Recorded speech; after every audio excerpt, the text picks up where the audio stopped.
Hi everyone. We are doing the chapter haloalkane and haloarenes. In the last class, we discussed about the reactions that the haloalkanes and haloarene molecule shows. Also, we discussed about the Sn1 and Sn2 reaction. Okay, what is the Sn1 and Sn2 reaction? Sn1 and Sn2 reactions are actually the nucleophilic substitution reaction that are being shown by haloalkanes and haloarenes.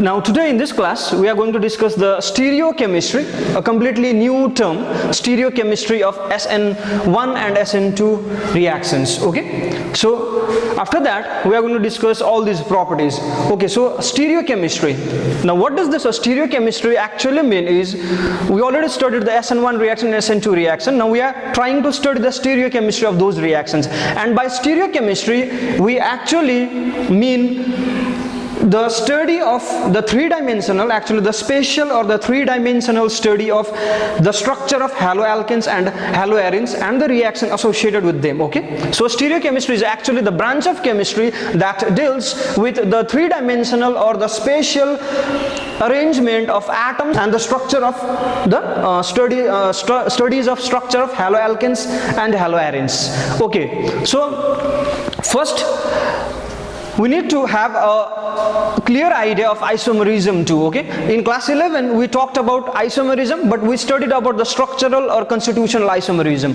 The structural or constitutional isomerism includes the chain isomerism, the positional isomerism, functional isomerism, etc. Now the second type of isomerism that we'll be learning is configurational or stereoisomerism, and this one, stereoisomerism or configurational isomerism, is again divided into two categories. The first one is geometrical isomerism, and this geometrical isomerism is also known as cis-trans isomerism, and this also has already been discussed in class 11. Cis-trans isomerism or geometrical isomerism are generally shown by alkenes. Alright, now today in this class we are going to discuss about the optical isomerism or the optical properties that are associated with haloalkanes and haloarene molecule. So to have the idea about optical isomerism and optical properties, we need to have a bit idea about light. So what is light? So light is actually the electromagnetic radiation that propagates or that transfers into a certain direction. Okay, so light is actually electromagnetic wave or electromagnetic radiation. Okay, now the ordinary light or the normal light we generally see, say the light from the sun, the light from any electric bulb, or normal light. We are talking about the normal light or ordinary light.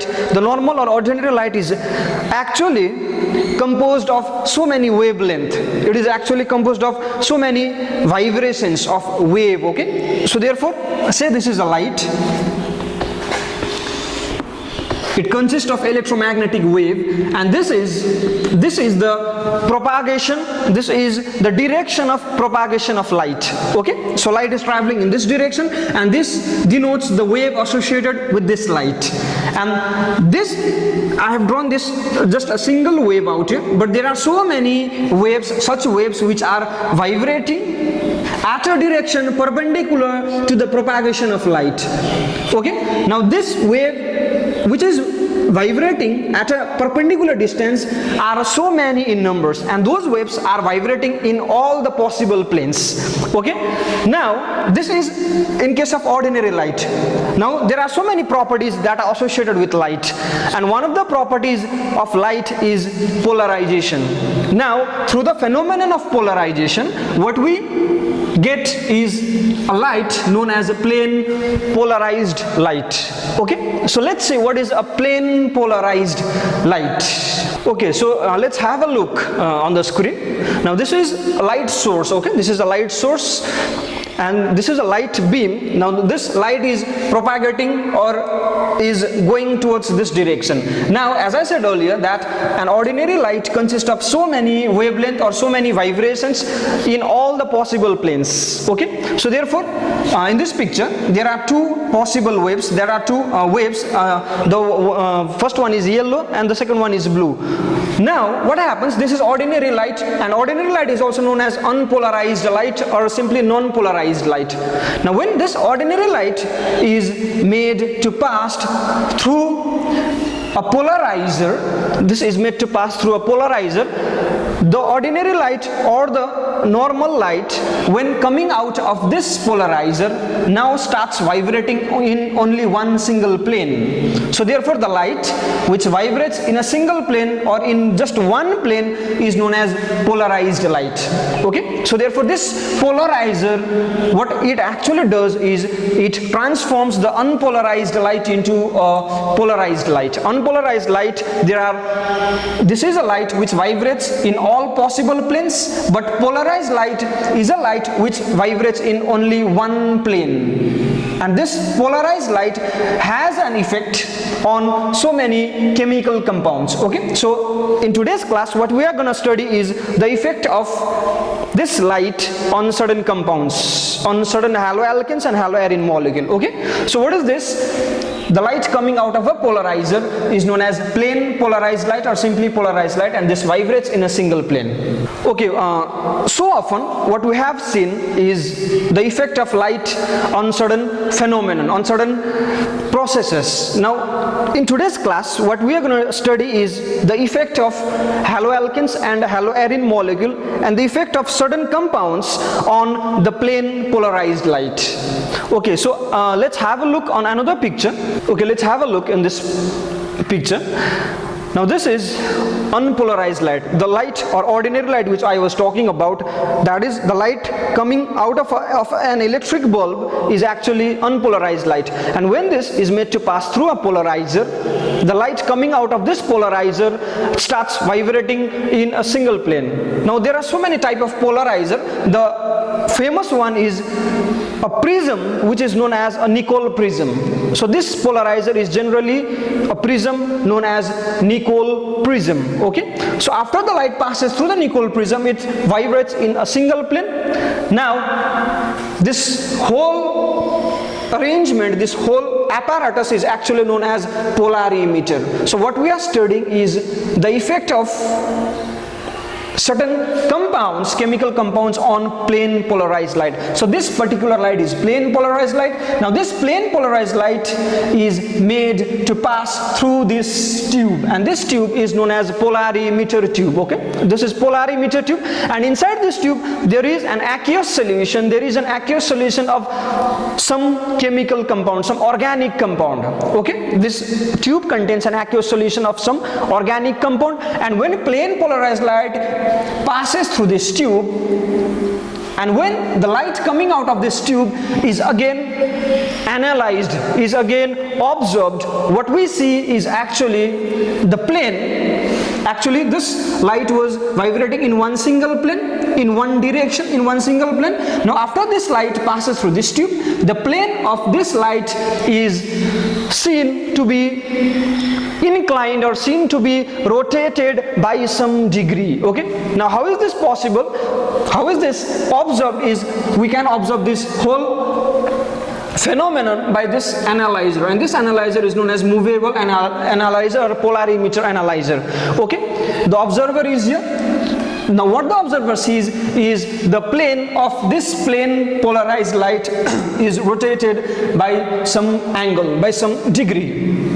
Now this whole phenomenon is known as optical rotation or optical activity. Okay, so this is known as optical activity. So what is optical activity? It is the phenomenon of rotation of plane polarized light by some organic compound, by some optically active compound, the compound which rotates the plane of plane polarized light by some degree. Here we have the rotation as 30 degrees, so therefore there is some compound and it rotates the plane of plane polarized light by 30 degrees. So this particular phenomenon is known as optical rotation. Okay, so the plane polarized light is rotated by some angle, by some degree, when it is made to pass through an aqueous solution of certain optically active compounds.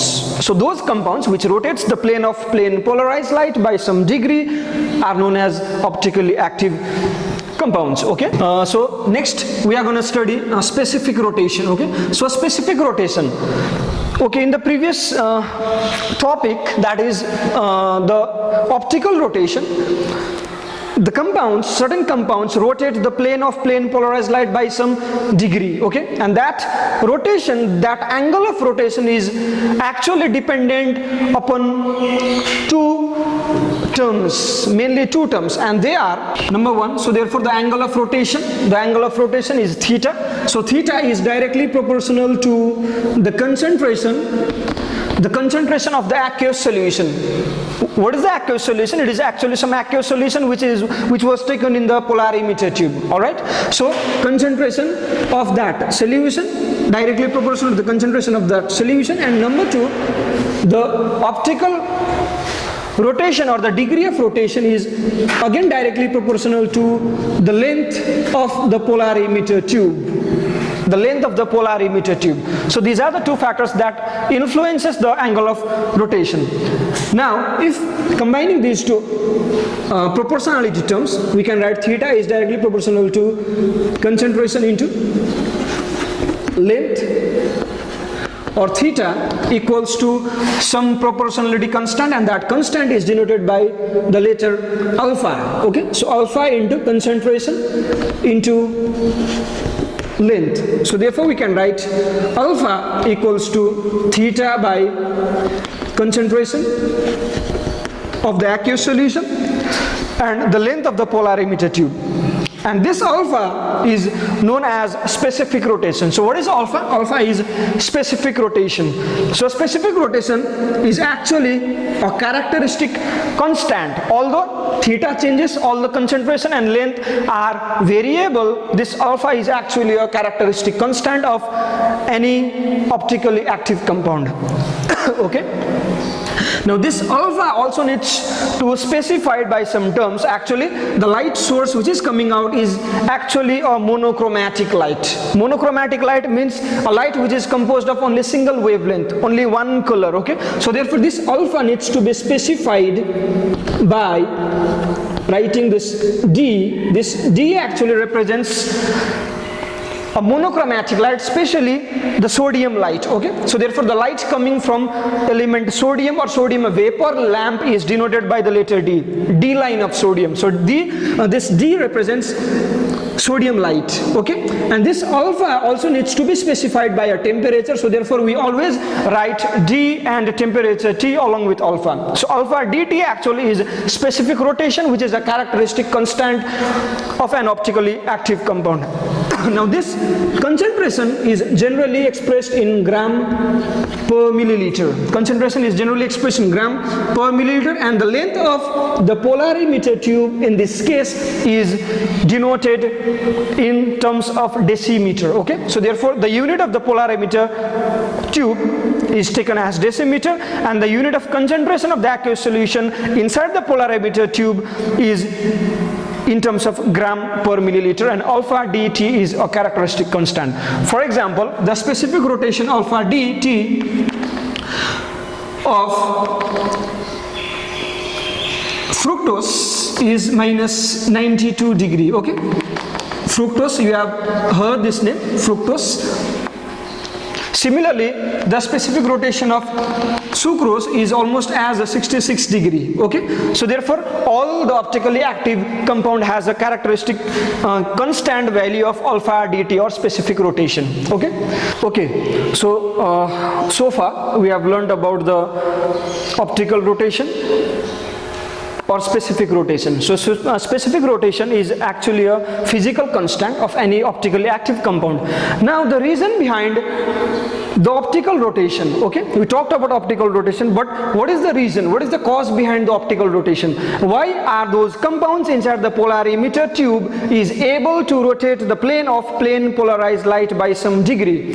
So the reason behind that is actually related to the structure of the molecules inside the polarimeter tube. Okay, so only such compounds can rotate, is able to rotate the plane of plane polarized light which has a specific structure, and that structure is actually known as a chiral structure.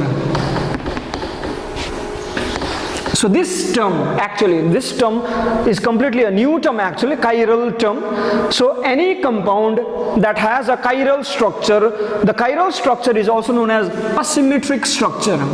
So any compound that has a chiral structure or is chiral in nature or is asymmetric in nature is able to rotate the plane of plane polarized light and shows the phenomenon known as optical rotation. Okay, so this concept of chirality is very important in order to know the concept of optical rotation. Now there are certain molecules which we can categorize into symmetric and asymmetric compounds. Okay, now what is symmetric compound? Symmetric compound are those compounds which has certain elements of symmetry. Certain elements of symmetry. And the main feature of this compound is actually, dependent on its structure. Okay, now let's have a look on some examples of symmetric and asymmetric compounds. Okay, so this term chiral or chirality is what decides whether a compound can rotate the plane of plane polarized light or not. Okay, so let's have a look on some examples on the screen. Okay, on the screen what we have is chiral objects and achiral objects. Now chiral objects are chiral molecules. We'll talk about chiral molecules, or simply chiral objects are those objects, they are also known as asymmetric object. So are those objects whose mirror image and the object itself are non-superimposable. Okay, so we have a left hand. Now when we show our left hand in front of the mirror, okay, when we show our left hand in front of the mirror, it exactly looks like our right hand. So the left hand, the mirror image of left hand is actually our right hand. Now when we try to match our left hand with the right hand, as done here, the left hand and right hand cannot be superimposed, or the fingers of left hand and right hand, they don't coincide with each other. Okay, so therefore the left hand and right hand is said to be non-superimposable. They cannot be superimposed on each other. Okay, now such type of object that the object itself and the mirror image of that object cannot be superimposed are known as chiral objects or asymmetric object or asymmetric molecules. Okay, so therefore left hand and right hand, these are chiral object. Okay, our hand is chiral. Now let's take another example. In the second case, what we have is one bottle. Okay, now the mirror image of this bottle is actually the same as the bottle itself. So therefore the bottle itself and its mirror image are exactly same. Now when we try to superimpose this object and its mirror image, the two are completely superimposable. So the object and the mirror image and its mirror image can be superimposed. So if any object and its mirror image can be superimposed, those objects are known as achiral objects. Okay, or they are also known as symmetric object. So this bottle is symmetric, but our left hand or right hand is asymmetric. Our hand is chiral, but this bottle is achiral. Okay, so only such objects or chiral objects that it produces a mirror image which is non-superimposable is able to show the phenomenon of optical rotation. Okay.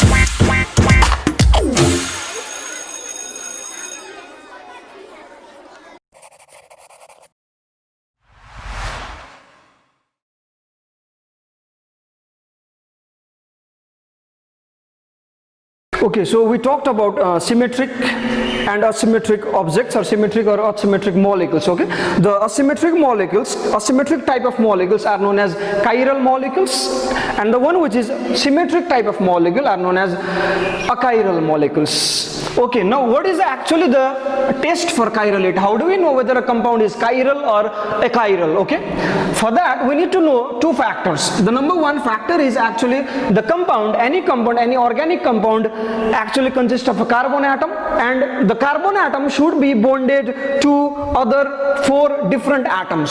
So if there is a compound and if the carbon atom inside that compound is bonded to 4 different other atoms, that carbon atom is known as chiral carbon atom. Okay.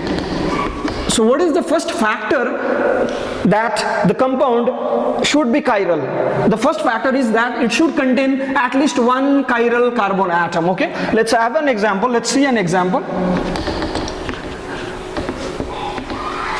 Okay, this compound contains 4 different groups or 4 different atoms, we can say, that is attached to the carbon atom. Okay, A, B, C, D are 4 different groups that are attached to the carbon atom. Such type of molecules which contains a carbon atom that in turn is attached to 4 different groups is known as chiral carbon, and this chiral carbon is marked by this star sign. Okay, this is known as chiral carbon. So any such compound which contains a chiral carbon is said to be a chiral molecule or asymmetric molecule, and any asymmetric molecule or chiral molecule shows the phenomenon of optical rotation. So this is the number one factor. Now the number two factor that decides the chirality of any molecule is it should have a non-superimposable mirror image.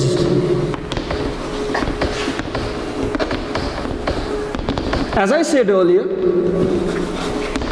the compound itself, the molecule itself and its mirror image will be, if the compound itself and its mirror image is non-superimposable on each other, then that compound is again said to be chiral. Okay, so these are the 2 factors that needs to be present inside a molecule in order for the molecule to be optically active.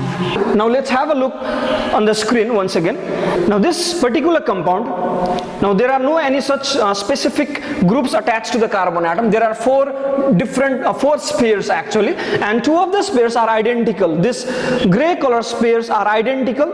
They are of same color, that is these 2 spheres denotes the same type of group. Okay, but the green one and the blue one, these 2 are different groups that are attached to the carbon atom. So what we can say is this carbon atom is not a chiral carbon atom. Why chiral carbon atom? This is not a chiral carbon atom because this is not attached to 4 different groups. 2 of the groups are same in nature. Now the mirror image of this molecule is this one. The mirror image of C is D. Okay, the mirror image is this one. The mirror image is just laterally inverted in relation to C. D is laterally inverted in relation to C. Now let's have a close look at D. Now if this molecule D or if this molecule C, okay, now what we have done here is we have rotated this molecule C by 180 degree. So we are rotating this molecule C by 180 degree. So therefore this particular atom will come on this side here, okay, and these 2 atoms, green and blue atoms, will move on the other side. Okay, so after rotating this molecule by 180 degree, we get the molecule C as this one. Now look at the structure of this one, the resulting molecule, and this one D. These 2 structure actually are similar. Okay, now if we try to superimpose the structure C and the structure D, they are exactly superimposable. They are exactly superimposable. One atom coincides with the other atom with the structure. Okay, so therefore this molecule is not a chiral molecule. This molecule is symmetrical molecule. Okay, so therefore any substance, any compound, any organic compound that contains a chiral carbon atom will be chiral or asymmetric in nature. Okay, now let's take another example. Let's have a look on the screen again. Now this is a molecule A. This is a molecule A which contains a chiral carbon atom. Why? Because this carbon atom is attached to 4 different type of groups. 4 different colored spheres means 4 different type of group. Okay, so therefore this carbon atom is a chiral carbon atom, and the mirror image of this molecule A is the molecule B. These 2 are the mirror images of each other. Okay, now Now, even if we try to rotate the molecule A by 180 degree as we did previously, if I rotate this molecule A by 180 degree, then we get this structure. Okay, if this is rotated by 180 degree, the resulting molecule will be this one. Now if we try to superimpose these two molecules, if we try to superimpose or if we try to match these two molecules won't match. They are not superimposable on each other. Even if the gray spares and the red spares are superimposed, they are coinciding, but the blue and the green spares does not coincide. Okay, so therefore these two molecules, the structure A and the structure B, these two structures are non-superimposable on each other. Okay, so therefore what we can say is this molecule, this particular molecule is a chiral molecule. This is an asymmetric molecule. So therefore this molecule will show the phenomenon of optical rotation. It will have some specific rotation of its own. Okay.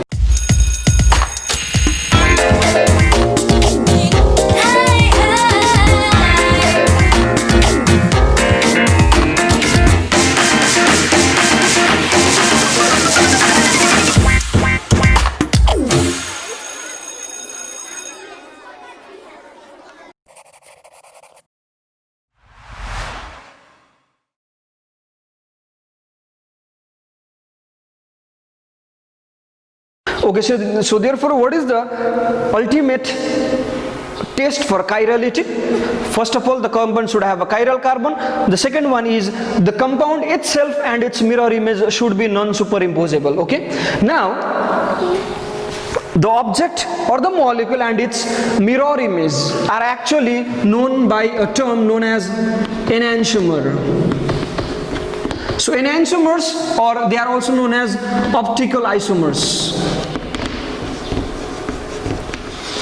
So what are optical isomers? What is an optical isomer or what is enantiomers? These are the two molecules which are the mirror images of each other. Okay, for example, CH3, CCOOH. Let's put a hydrogen here and let's put an OH hydroxyl group out here. So let's see this molecule. This molecule contains a chiral carbon atom. This is a chiral carbon atom which is attached to 4 different groups. Okay, this compound has a name and its name is lactic acid. So we are very familiar with this molecule, lactic acid. This is present in milk. Okay, lactic acid is found in milk. Now the mirror image of this lactic acid, mirror image of this molecule is somewhat like this.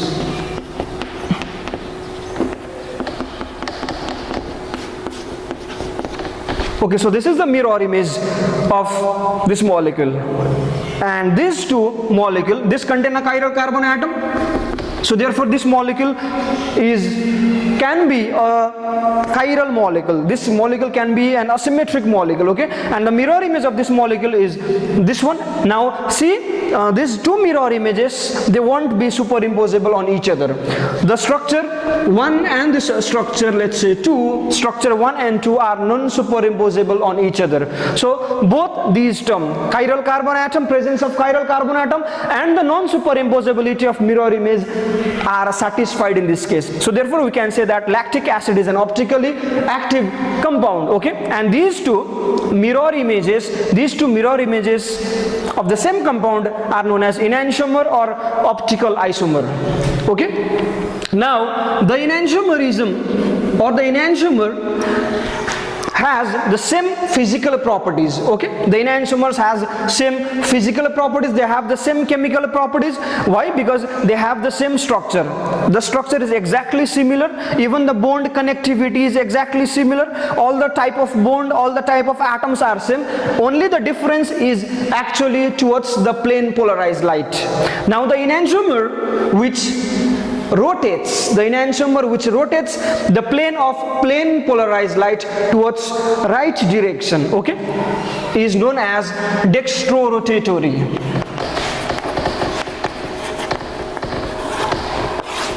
So the enantiomer which rotates the plane of plane polarized light towards right direction or towards clockwise direction is known as dextro-rotatory optically active compound, and the enantiomer which rotates the plane of plane polarized light towards left direction or towards anti-clockwise direction is known as levorotatory.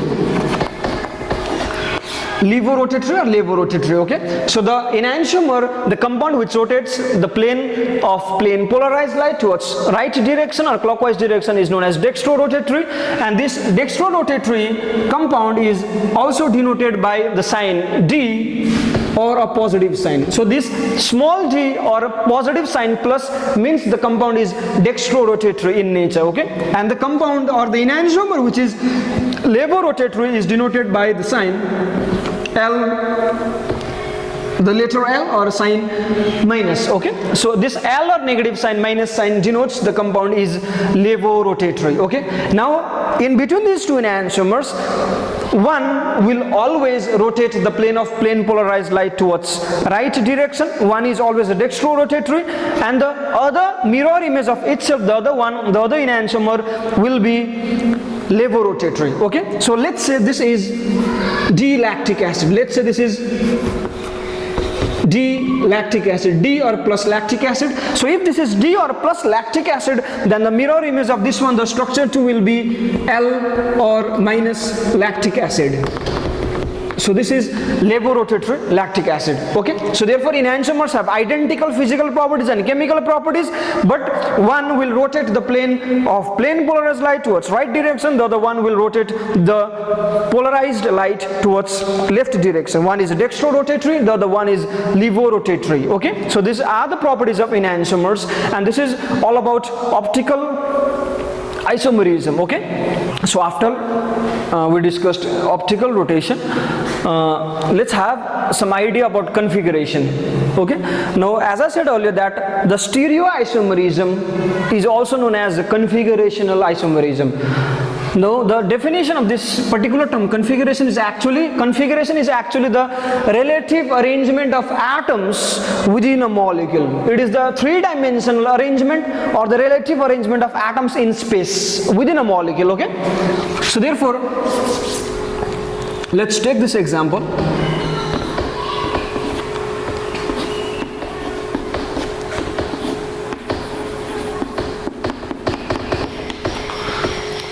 Okay, this compound is known as alanine. Alanine is actually an amino acid.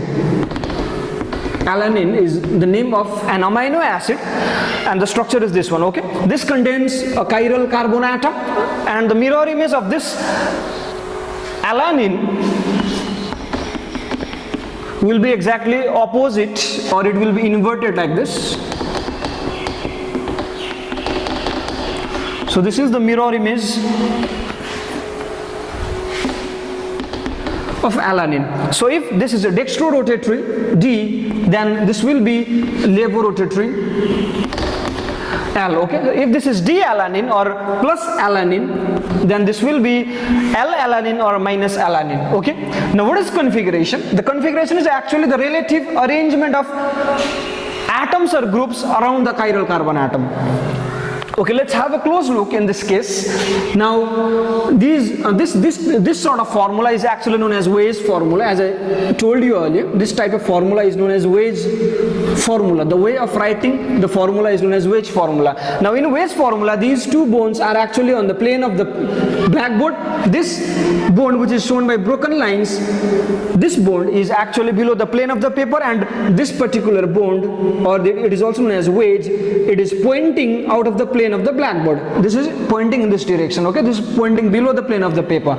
Now if we closely look at the structure of this compound, let's say this group CH3 is group A, okay, and let's say this group hydrogen is B and COOH is C. Now if we have a close look at the positions of A, B and C, then we see that, okay, whenever we view this molecule, if we view this molecule from this direction, we are viewing this molecule from this direction, so what we see is actually these two bonds exactly in front of us, and this particular CH bond is actually below the plane of the paper, and this CCOOH bond is above the plane of the paper. So therefore, whenever we see this molecule from this side, from this direction, then we see the CH bond on the left side of us and the CCOOH bond on the right side of us. Okay, so therefore the position of B with respect to A is left. Okay, so B is located or situated in the left position with respect to A. Now this group C or COOH group is situated towards the right of A.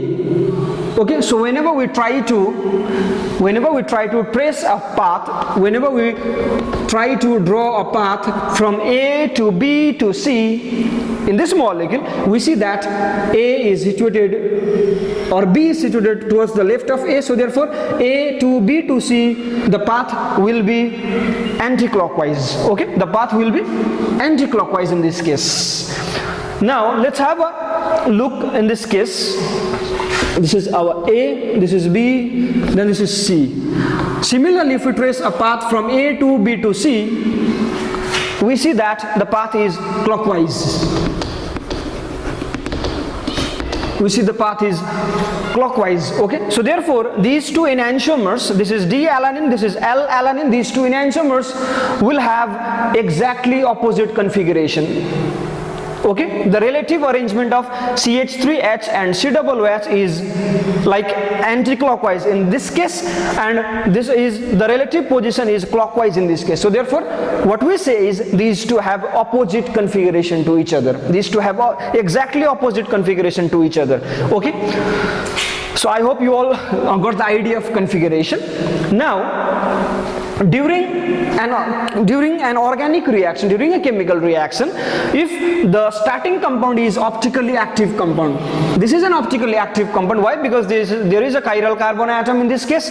Now let's say this compound undergoes a reaction. Okay, so if any chemical reaction contains an optically active compound, and if that optically active compound undergoes a reaction with some reagent, and after the reaction what happens is the configuration of the compound changes. Okay, though those sort of reaction is known as the reaction which takes place by inversion of configuration. So those reactions are reactions which takes place by inversion of configuration. Okay, so what is inversion of configuration? Whenever a compound reacts with some reagent, and after the reaction, if the structure or if the configuration of the compound is changed, the reaction is said to occur with inversion of configuration. Inversion means it will be just opposite, it will be inverted. Okay, now if during a reaction, if the structure of the compound remains the same, if the configuration of the compound remains the same, the reaction is said to undergo with retention of configuration.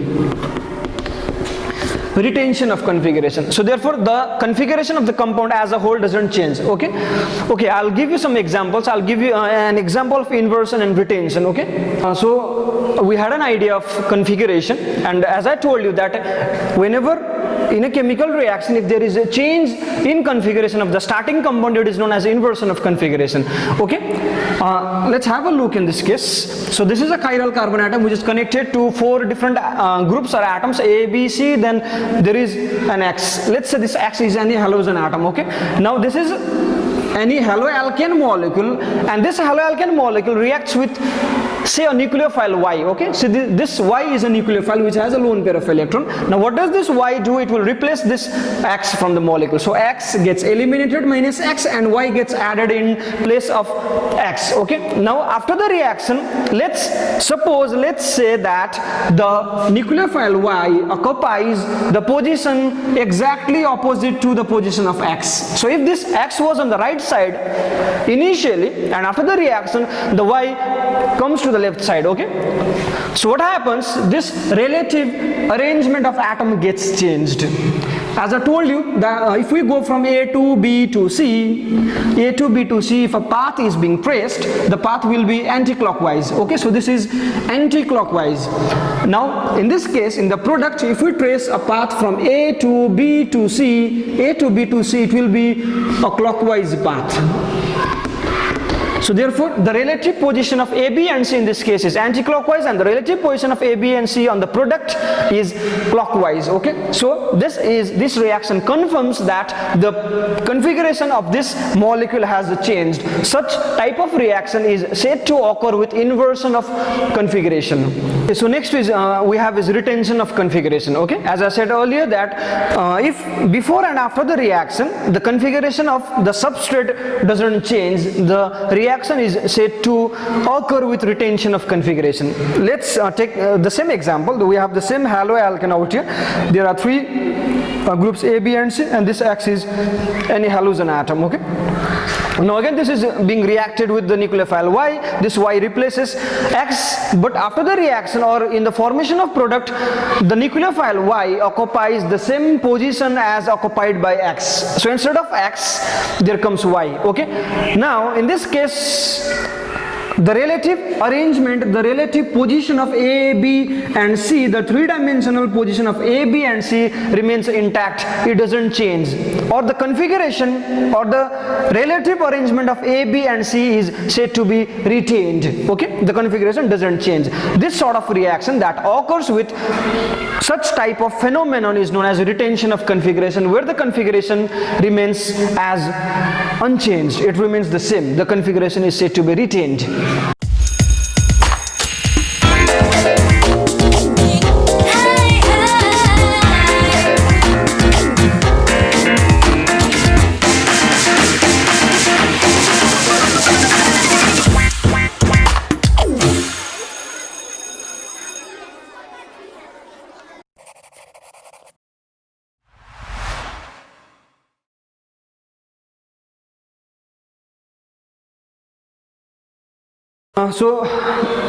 We have learned about configuration.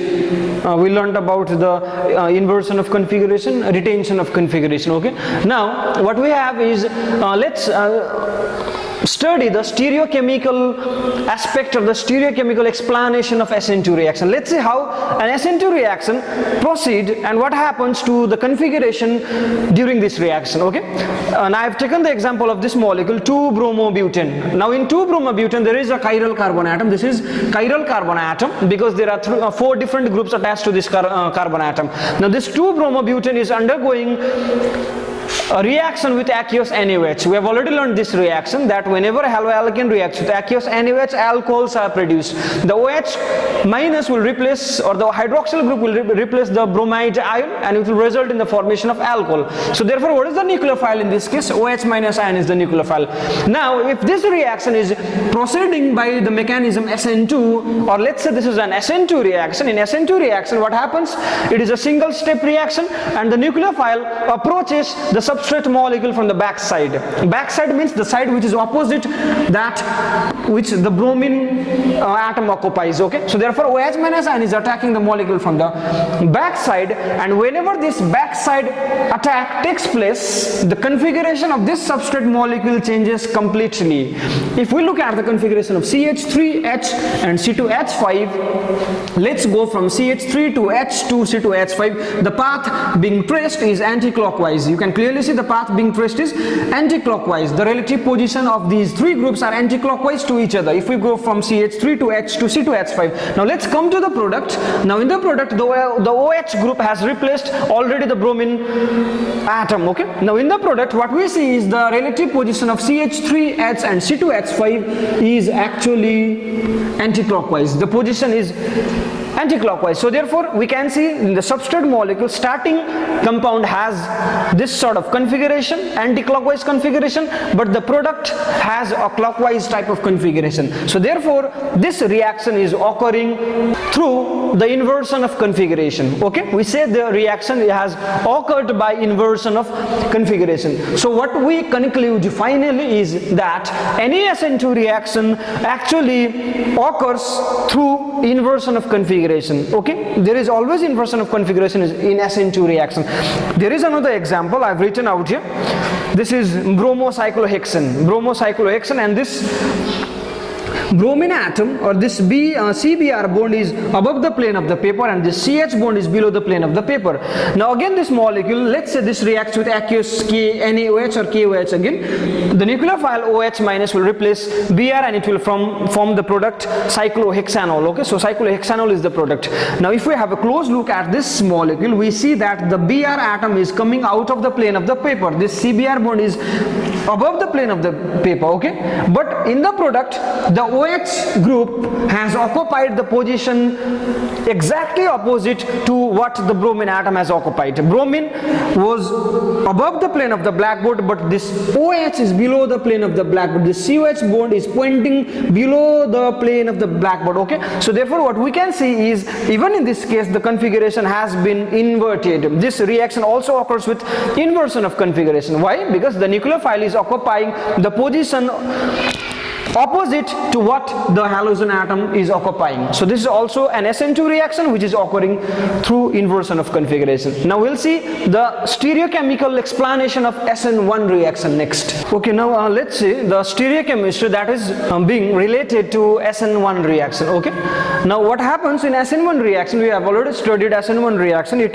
takes place in two steps. In the first step, a carbocation is being formed, and in the second step, the nucleophilic attack takes place. Okay, so let's take an example of this compound, 2-bromo-2-ethyl pentane. This is 2-bromo-2-ethyl pentane, which is a 3-degree haloalkane. This is a 3-degree haloalkane, and as I already said earlier that a 3-degree haloalkane shows reaction by Sn1 mechanism. So this reaction is actually Sn1 mechanism. Okay, so what happens in the Sn1 mechanism? In the first step, a carbocation is formed. This carbocation is actually formed by the CBr bond being broken. Okay, this CBr bond gets broken, gets cleaved, or this leaving group is Br minus, and this bromide ion leaves the molecule, and a carbocation is formed. This carbocation is a 3-degree carbocation.